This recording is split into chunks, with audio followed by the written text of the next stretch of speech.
Hey everyone, Andrew here, Melbourne Superman, and today what I'm going to do is I'm going to go through some awesome fitness myths. And when I say awesome, I mean they don't make any sense. There's a lot of myths in terms of fitness that we need to put to bed because it's kind of like a misleading thing, and it can really throw your progress if you bite into them.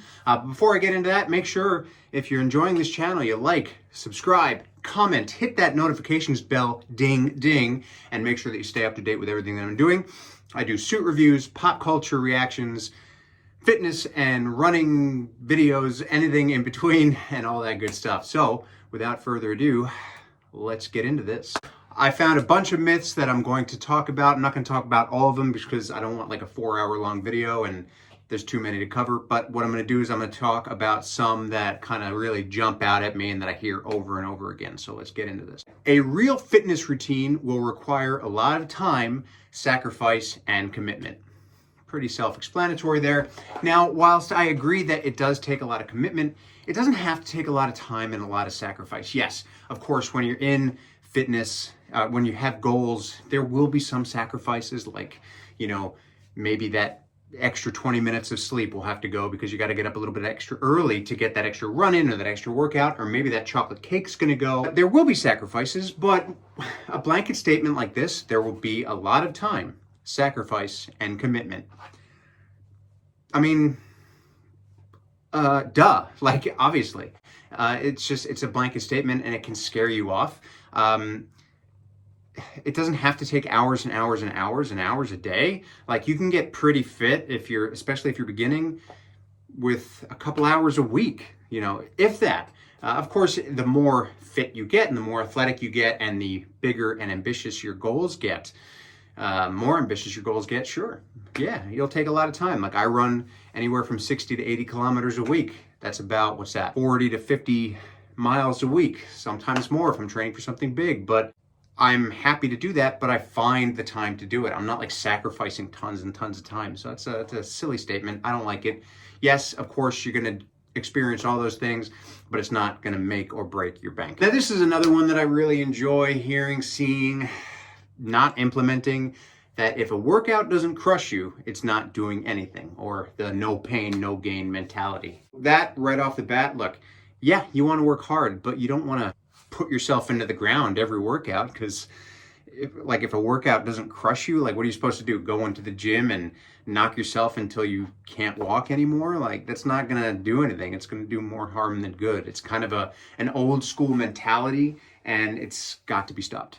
You want to work hard in the gym, but you don't need to work so hard all the time that it crushes your soul. Sure, every now and then you might want to get out there and have one of those like hate your life, DNA changing, soul crushing workouts, but those are few and far between, right? Like, if I talk about my running, I am a firm believer in 80-20, right? So 80% of my running is really, really easy. Like, that's my slow recovery runs, that's my warm up and cool down. And then 20% of my running is hard. It's quality work, it's speed workout, it's hard work in the middle of a long run. And, you know, even in those, it's not like every single one of those quality workouts destroys me. It's like I pace myself and I do it smart. But yeah, every few weeks or so, I'll put in some work that's like really intense, and I might pull up at the end of that workout and be like, oh my God, what the hell did I just do? But it's not every workout. Like, every workout shouldn't crush you. It shouldn't be no pain, no gain. Your body has to recover. And if you punish it too hard, too often, you're going to get injured. Everyone should be trying to lose weight. What? What?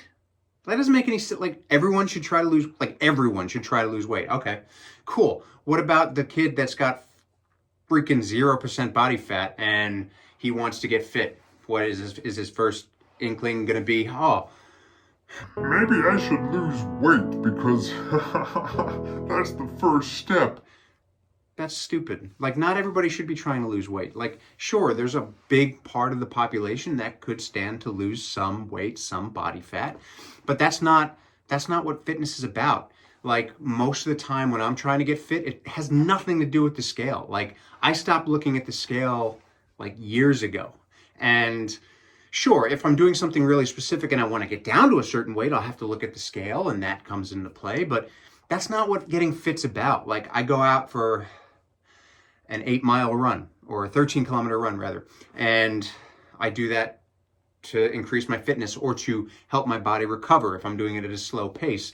It has nothing to do with losing weight. I don't run 80 kilometers a week to lose weight. I run that to get fit and to get faster and to get more efficient. I go to the gym to lift weights to maintain my muscle mass. I very rarely, if I'm trying to lose weight, it's not necessarily about weight. It's like more having to do with body fat, and it's much more specific than that. If somebody tells you that the only reason to get fit and healthy is to lose weight, they're either lying or they're selling something, or they just don't have any idea what the hell they're talking about. Simple as that. You can get dramatic and lasting results quickly. Remember when I said somebody was trying to tell you something? This is it. If somebody tells you you can get dramatic and lasting results quickly, red flag. You can't get dramatic and lasting results quickly. Like, for me, it has been like over 20 years of ups and downs and ups and downs, and it doesn't happen overnight. If anybody's going to tell you that it's going to happen overnight or in 3 weeks or in even 12 weeks, they're lying. Like if you see dramatic results in like less than a month or so, it's probably not something that's gonna stick with you. Like the long game, slow and steady wins the race. That's the one. Like you do anything to an extreme or to crash diety or crash workouty, it's going to fail because it's not sustainable. So you've got to find something that you enjoy that you can do day in, day out for days, weeks, months, years, and that's when you're going to start to see the big changes. Like if telling you it's going to be dramatic and long lasting really quickly, it's a BS statement. It's not going to happen. Extreme diets work. Yeah, they do. Temporarily. Because if you do an extreme diet, like these stupid cleanses or these fad diets or these crash diets, yeah, you're probably going to lose weight. Like the dumb military diet that I've seen out there, it's where you eat like a cracker, a half an egg, and some peanut butter for breakfast, and you eat like less than 1,000 calories a day.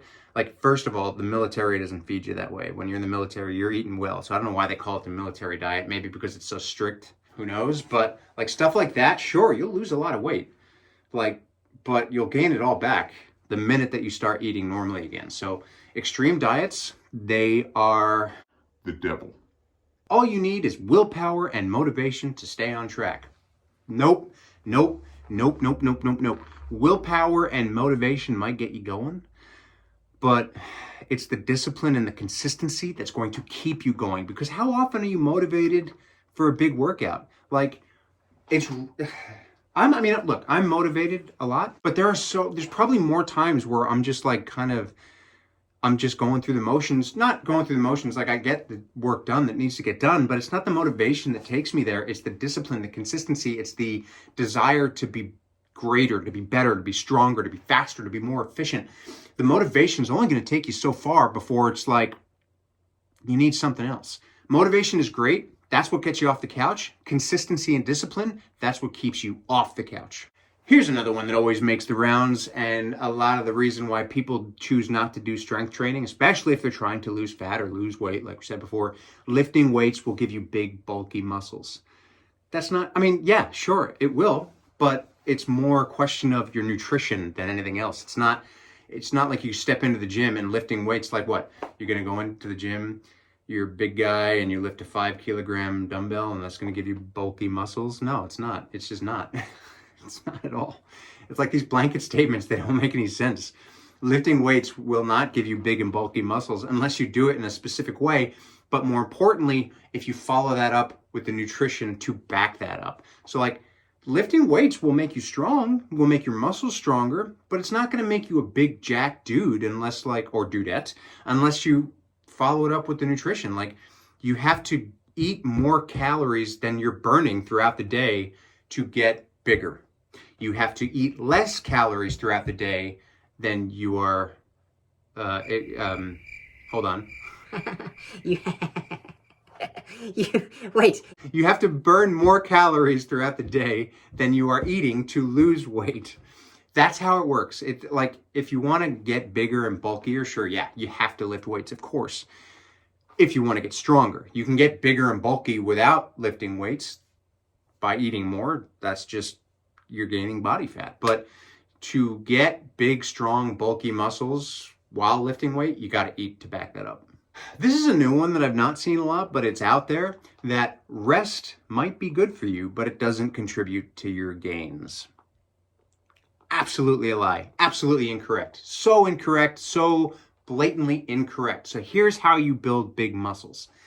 A, nutrition, of course. That aids in recovery. But the way that your muscles grow, when you're in the gym, you work out with weights and you do, say, bench presses, right? If you're working your chest, you're benching, you're doing dumbbell bench presses, you're doing push-ups. All of those things, they cause little micro tears in your muscles. And so what happens is when your body repairs, it repairs those muscles stronger and bigger so that they can adapt.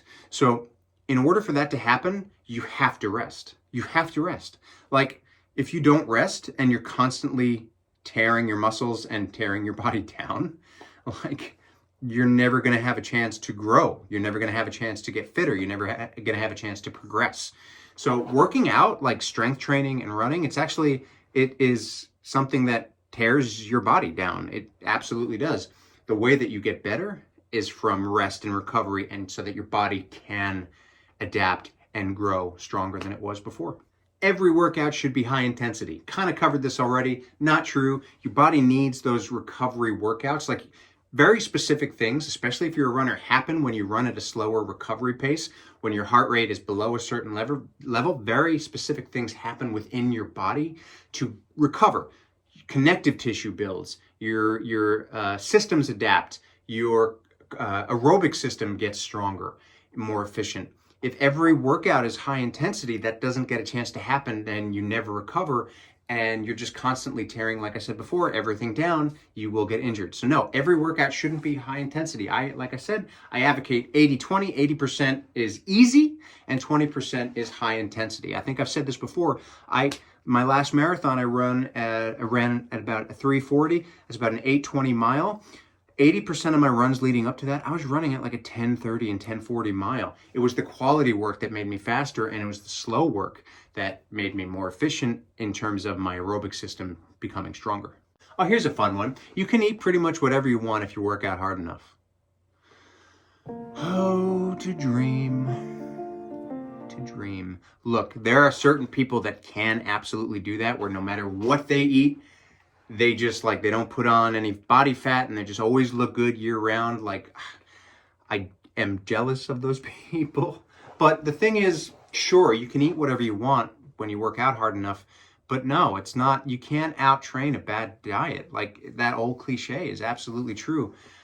You can't out-train a bad diet. Like, if you are eating junk, so if you're eating junk food is so dense in calories, like it doesn't take a lot of it to eat more than what you're burning through a workout. Like, you don't burn as many calories as you think on that run or that strength training workout. Sure, the strength training will help you build muscle, which will help your metabolism, and running will burn calories because you're working aerobically or anaerobically.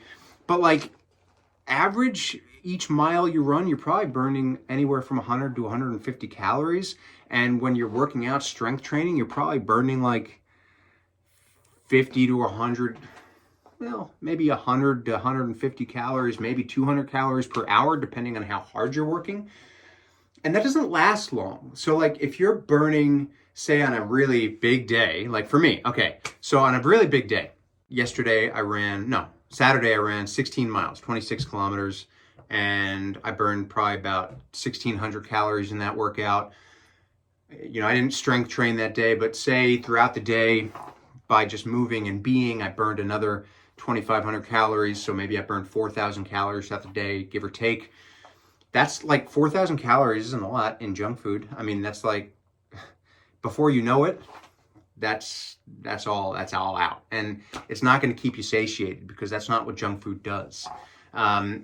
And even if like you are eating on point the amount of calories that you should be, if you're not eating the right amount of food, it's not going to benefit you. Like if you're eating bad food, it's not going to help your body recover. Junk food, and I know junk food is a blanket statement, but bad food for you, like pizza, candy, alcohol, all that stuff. I mean, yeah, sure, you don't need to give that stuff up completely, but you don't want your whole diet nutrition to be that, because that is all inflammatory foods. Like it will not be good. You'll get injured. You won't feel the energy. You'll feel run down all the time. Your body won't recover right. So you can't eat whatever you want when you work out. You have the luxury of maybe, eating, treating yourself a little bit more often. But like for me, I kind of follow the 80-20 rule when I'm eating as well. Like 80% of the time, I'm really on point with my nutrition. And then there's that 20% of the time where I'm just like, today, I'm not going to log my food. I'm not going to prepare my food. I'm just going to eat intuitively, and whatever happens, happens. Like if I'm craving something, I'll have it, but I won't go overboard. But that's enough for me. Like I don't need to do that every day. And the more often you can get used to that, the better off you'll be. And then here's my favorite one. We'll end on this one, that you need to work those abs for a better core. In other words, you need to do countless amount of ab exercises to show off your shredded 6-pack or your 8-pack or whatever. It's not true. Yes, you need to work your core. It's a great thing for functional training, functional fitness. And yes, the abdominals are like any other muscle. In order to be seen, you must work them. But if you are doing like thousands of crunches, you're missing the mark, because it all starts with your nutrition. Yes, do your core work. Do some weighted core work. I know that that's, not a popular opinion, but weighted core work is great. Weighted leg raises, weighted crunches, planks. Not all of your ab exercises need to be weighted, but you don't need to do thousands and thousands of repetitions. You want to focus more on the nutrition aspect of it, because that's where abdominals. People come into the gym all the time asking me, How do I get my abdominals to show? I'm like, well, what's your diet like? What's your nutrition like? I know I've been throwing that word around, diet, but I don't like it. Nutrition's a better word. But the news flash is you're not going to see your abdominals if you're not eating well. It's all about body fat levels for your abdominals, because that is such a tricky area for most people. That's where we hold a lot of our body fat, is in our midsection, in our chest, in our backs. When you can get that under control, that's when you're going to start to see stuff. And there's a good portion of us that, even if you get down to a certain percent body fat level, you're not going to see maybe what you see on TV. You might, but it's, genetics does come into play. I don't like to use that as an excuse. I do believe that anybody can get their abs really popping. It just depends on what that looks like for you. For me, if I really want my abs to be popping, I need to get down to 10% or below body fat. Now, I live throughout the year mostly anywhere between 12 and 15% body fat, which means they're kind of visible, but they're not like rippling shredded all year round. For some people, they can get down to 15% body fat, and that's what gives them that shredded look. It just depends. So it's a thing that you might need to play with. You don't need to go too extreme. I will say that what you see in a magazine or at a bodybuilding competition, that's all. There's a lot of things in that come into play there, like especially in photo shoots, like in magazine covers. That's stuff that's been like that. They're at a certain amount of body fat.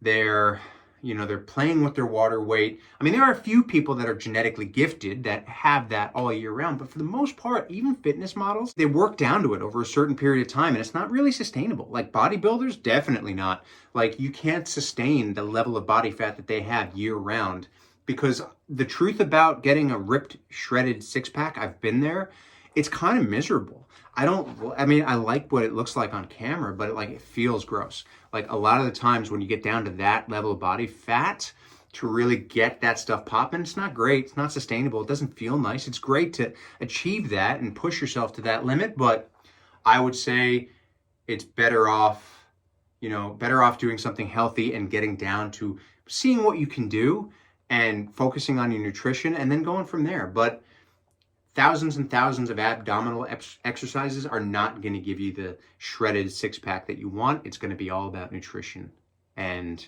consistency. So look, that has been some of the most popular fitness myths that I have seen online and out there in the ether. So just, so many more, but I just wanted to touch on some of those. Look, I hope that has helped you out in terms of what it is that you look at fitness and nutrition and what your opinion of it is, and gives you a little bit more of a realistic view on what it is that you might need to do to get yourself in shape and to get yourself consistently moving in the right direction. So look, if you have any questions, as always, you can find me at Melbourne Superman on Instagram. I am taking on virtual clients at the moment. I do training, life coaching, nutrition advisement. So look, thanks so much for watching this episode of, oh no, this isn't Breaking the Barrier. This is Melbourne Superman. Thanks for watching this video. I'll catch you next time.